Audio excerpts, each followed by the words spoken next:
అంబేద్కర్ కోనసీమ జిల్లా collector office ముందు దివ్యాంగులు నిరసన కార్యక్రమం చేపట్టారు.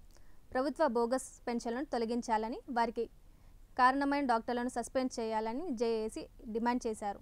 30 ఏళ్ల నుండి వస్తున్న పెన్షన్ యథావిధిగా కొనసాగించాలని, 40% సదరంలో ఉన్న ప్రతి దివ్యాంగులకు 6000 పెన్షన్ కొనసాగించాలన్నారు. పుట్టుకతో దివ్యాంగులుగా ఉన్న వారికి 100% పెన్షన్, 80% పెన్షన్ పర్సెంటేజ్ ఉన్న వారికి 15000 పెన్షన్ మంజూరు చేయాలని దివ్యాంగులు జేఏసీ ప్రభుత్వాన్ని డిమాండ్ చేశారు.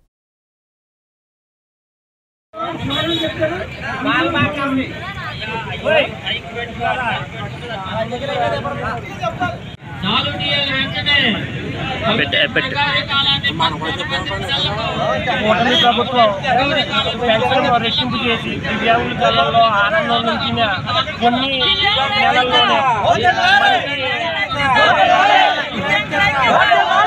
పెన్షన్ వెంటనే పెన్షన్ వెంటనే ఐక్యత ఐక్యత ఐక్యత ఐక్యత ప్రభుత్వం వైఖరి వైఖరి నిరంకుశ వైఖరి వైఖరి ఐక్యత.